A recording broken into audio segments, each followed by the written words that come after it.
اس میں کوئی شک نہیں کہ بھارت میں بھی ہمارے بڑے بڑے مراکز ہیں، بھارت میں بھی بہت بڑی تعداد مسلمانوں کی ہے۔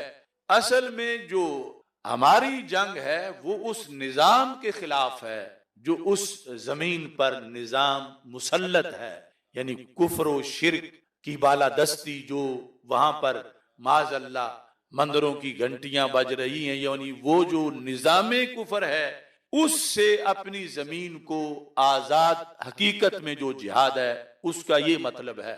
اب خیبر کی جو زمین تھی وہ بھی رسول اکرم صلی اللہ علیہ وسلم کی ہی زمین تھی، کیونکہ آپ نے فرمایا وَاعْلَمُوا أَنَّ الْأَرْضَ لِلَّهِ وَلِرَسُولِهِ، کہ پوری کائنات کی زمین دو ہستی، ایک اللہ تعالیٰ ہے اور دوسرے رسول اکرم صلی اللہ علیہ وسلم۔ تو اس زمین کے لیے بھی سرکار نے یہ نعرہ لگایا اللہ اکبر خاربت خیبر، جس کا معنی بنتا ہے خیبر مرد آباد۔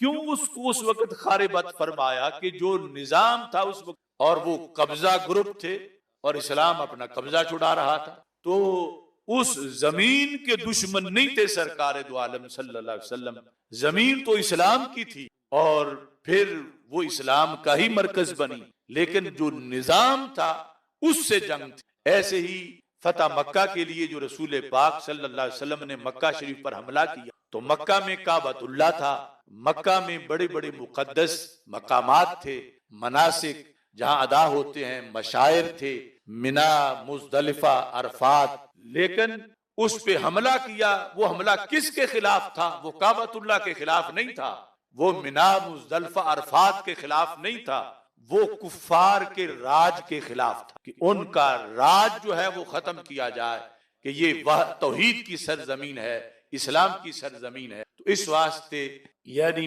بھارت کے معاملے میں جو پاکستان کی برتری اور اس کے لیے دعائیں اور ان مجاہدوں کی حوصلہ افزائی جو ہم جس دینی نقطہ نظر سے لازمی سمجھتے ہیں وہ یہ نقطہ نظر ہے، ہم بھارت میں رہنے والے مسلمانوں سے کروڑ مرتبہ محبت کرنے والے ہیں، وہاں بڑے بڑے اولیاء کرام کی درگاہیں ہیں، وہ ہماری محبتوں اور عقیدتوں کے مراکز ہیں، اور وہاں ہمارے بڑے بڑے مدارس ہیں، وہ علم و حکمت کے گہوارے ہیں۔ یعنی ہماری جو دشمنی بھارت سے ہے وہ اس قبضے کی وجہ سے ہے جو زمین اسلام پر اس نے یعنی بتوں کے پجاریوں نے قبضہ کر رکھا ہے۔ تو یہ فرق ہے یعنی بھارت اور پاکستان میں۔ اور اگر بھارت والے بھی جو مسلمان ہیں وہ بھی اسلام کی بیس پہ اپنا ملک بنا لے تو پھر ہماری زبانوں سے کبھی بھی اس کے لیے مرد آباد نہیں نکلے گا، وہ کلمے کی بیس پر بنا ہوگا ملک۔ تو اس بنیاد پر اگر آج ادھر سے کوئی بھارت مرد آباد کہتا ہے تو اس کا نعرہ اس نظام اور مودی کی حکومت کے خلاف ہے، اس قبضہ گروپ کے خلاف ہے، وہاں کی سرزمین کے خلاف نہیں، وہاں کے مسلمانوں کے خلاف نہیں، وہاں ہمارے بڑے بڑے مراکز فیوز و برکت ہیں کہ جن سے ہمارے سینے سیراب ہوتے ہیں اور ہوئے ہیں۔ تو اس بنیاد پر یعنی اگر کسی کو غلط فہمی ہو کہ اگر یہ مرد آباد کہیں گے بھارت کو تو ہم پھر ان کو کہیں گے، تو انہیں سوچنا چاہیے کہ بھارت کیا کلمے کی بیس پہ بننے والا ملک ہے؟ تو پاکستان تو کلمے کی بیس پر بننے والا ملک ہے، اور یہ صرف اس قبضے کے خلاف ہے جو حقیقی اسلام کی زمین ہے۔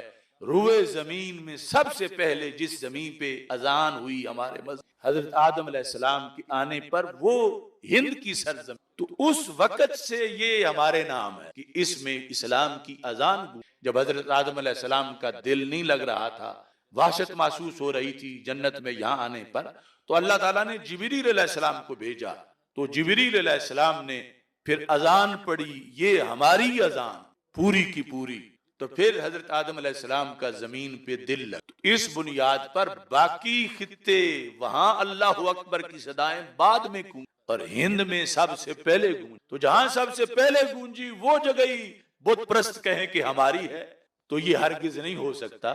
اس واسطے یعنی یہ جو ناجائز قبضہ ہے ہند پر، ہم اصل میں یعنی صرف ان کی جارحیت کا جواب ہی نہیں چاہتے، بلکہ ہم وہ قبضہ گروپ کا قبضہ ختم کروانا چاہتے ہیں کہ جس کے نتیجے میں ہند میں ایک دوسرا پاکستان مارز وجود. علی رضی اللہ تعالی عنہ کو اللہ کہنے کے دعوے دار ہیں، اور پھر جو نہ کہے اسے گستاخ کہتے ہیں، اسے مقصر کہتے ہیں کہ یہ شان علی میں کمی کر رہا ہے، جو حق ہے وہ بیان نہیں کر رہا.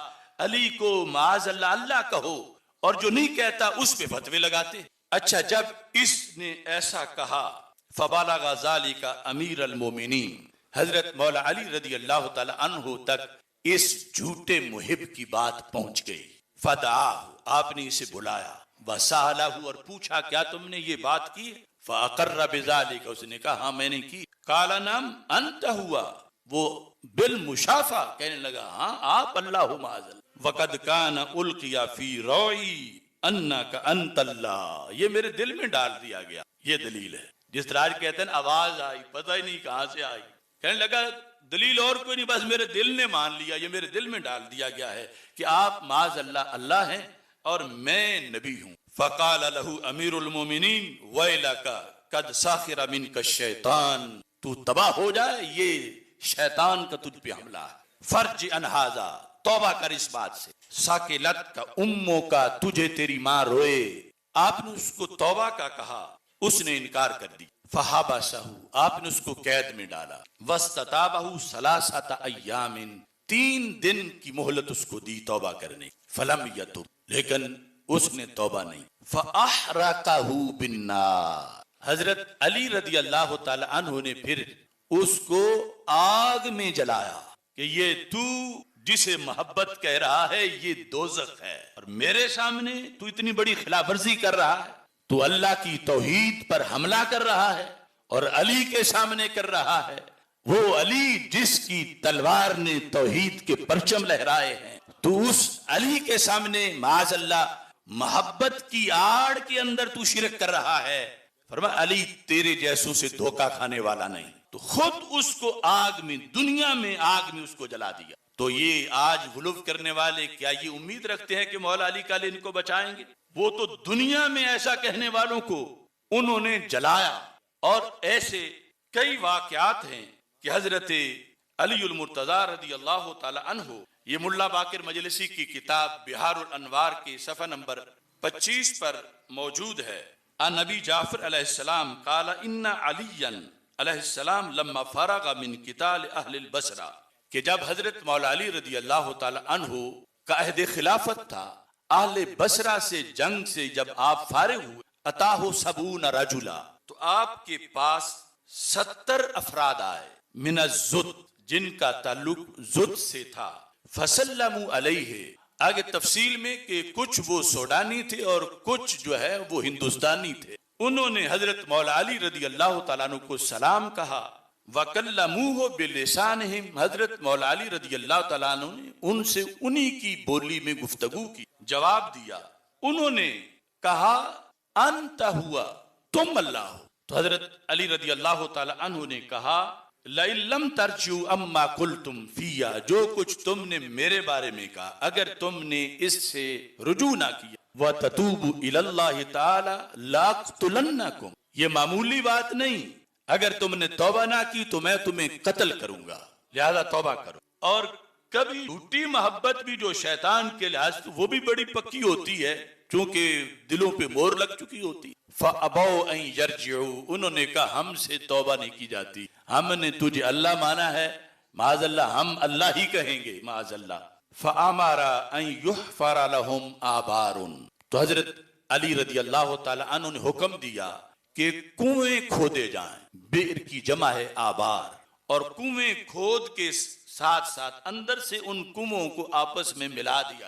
اس کے بعد فرمایا کہ پھر ان کنووں کے اندر آگ جلائی جائے اور اس میں ان کو ڈال کے اوپر سے وہ کنویں بند کر دیے جائیں. اس طرح حضرت مولا علی رضی اللہ تعالی عنہ نے وہ 70 افراد آگ کے کنووں میں جلا کر اپنے دل کو چین پہنچایا کہ جو علی کو معاذ اللہ اللہ کہے. علی کے دل میں اتنا غصہ ہے ان پر کہ اگر خود جلائے تو پھر علی کو چین آئے گا.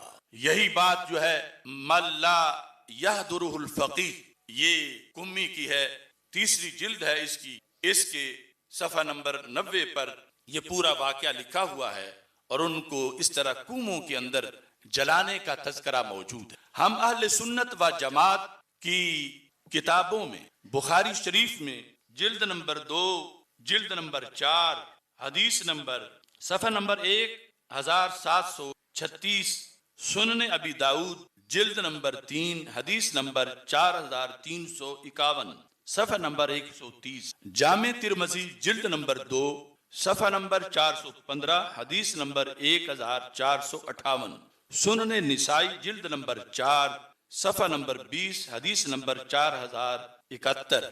ان ساری کتابوں کے اندر اس بات کا تذکرہ موجود۔ بخاری شریف میں جہاں اس کا تذکرہ ہے، مثال کے طور پر حدیث نمبر 6922 یہاں ہے ان اکرمہ قال اوتی علی رضی اللہ تعالی عنہ بزنادقہ، کہ حضرت مولا علی رضی اللہ تعالی عنہ کے پاس زندیق لائے گئے۔ زندیق یعنی ان لوگوں کا یہ حکم ہے، زندیق لائے گئے۔ کیوں زندیق تھے؟ کہ وہ حضرت مولا علی رضی اللہ تعالیٰ عنہ کو اللہ کہہ رہے تھے۔ فَأَحْرَقَهُمْ، آپ نے ان کو جلا دیا۔ یہ اب ساری کتابوں کے حوالے جو اہل سنت کی میں نے آپ کے سامنے پیش کی۔ فَبَلَغَ ذَلِكَ ابن عباس، اس کی خبر حضرت عبداللہ بن عباس رضی اللہ تعالیٰ عنہ کو پہنچی۔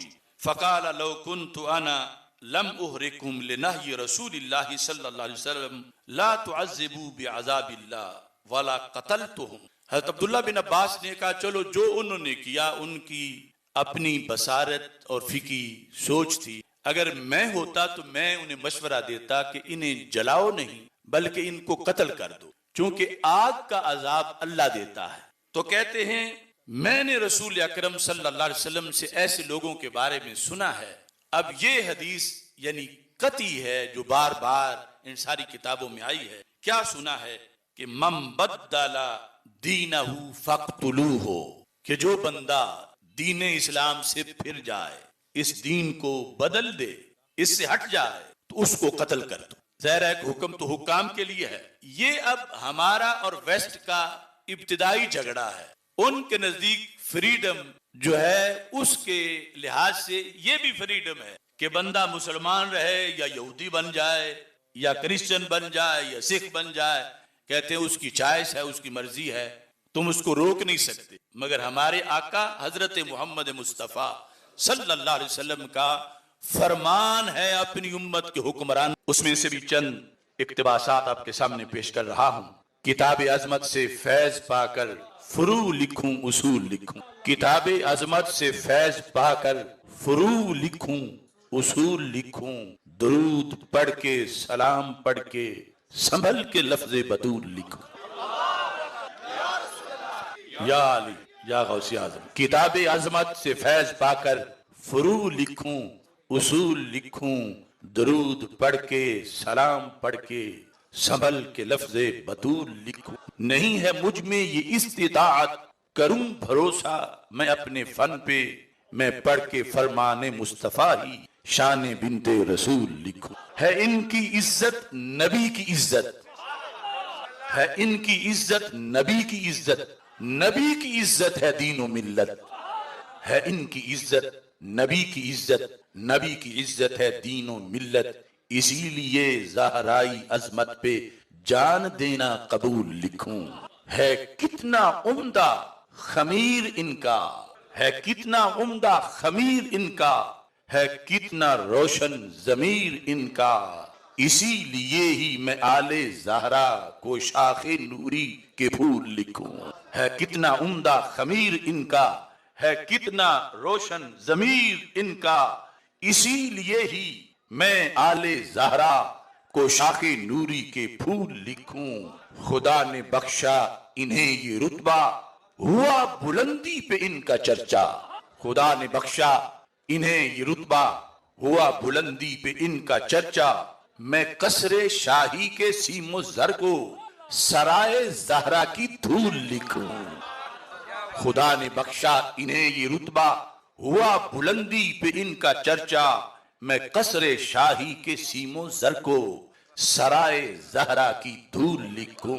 بنایا رب نے گدائے زہرا، بنایا رب نے گدائے زہرا ہے مجھ پہ خاصی عطائے زہرا رضی اللہ تعالی عنہ وسلام اللہ علی ابیہا و علیہا بنایا رب نے گدائے زہرا ہے مجھ پہ خاصی عطائے زہرا ہے جس کی قسمت میں ان سے کینہ میں اس کو ابن سلول لکھوں بنایا رب نے گدائے زہرا ہے مجھ پہ خاصی عطائے زہرا ہے جس کی قسمت میں ان سے کینہ میں اس کو ابن سلول لکھوں پڑھا ہوں پاک دعائے سید حافظ الحدیث امام العصر حضرت پیر سید محمد جلال الدین شاہ صاحب نقش بندی قادری قدس سرہ العزیز پڑھا ہوں پاک دعائے سید ہے مجھ پہ آصف نگاہ سید وہ لکھا میں نے جو ہے عقیدہ نہیں ہوں میں کہ فضول لکھوں کتاب عظمت سے فیض پا کر فروع لکھوں اصول لکھوں درود پڑھ کے سلام پڑھ کے سنبھل کے لفظ بطول اور پھر ایک موقع پہ یہ بھی لکھا مظہر ایمان و عظمت ہیں جناب فاطمہ رضی اللہ تعالی عنہ مظہر ایمان و عظمت ہیں جناب فاطمہ مرکز فیضان عطرت ہیں جناب فاطمہ جن کی خوشنودی سے حاصل ہو رضائے مصطفیٰ صلی اللہ علیہ وسلم جن کی خوشنودی سے حاصل ہو رضائے مصطفیٰ منبع لطف و عنایت ہیں جناب فاطمہ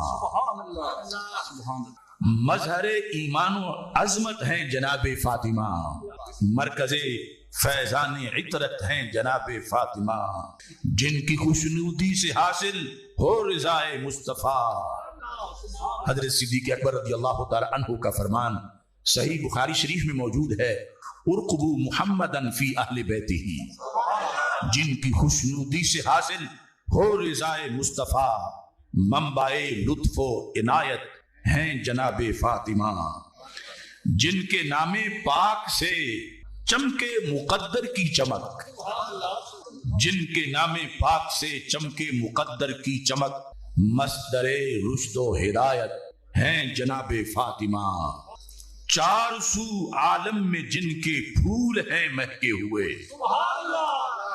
کوئی گاؤں ایسا نہیں جہاں سادات کی برکت نہ پہنچی ہو چار سو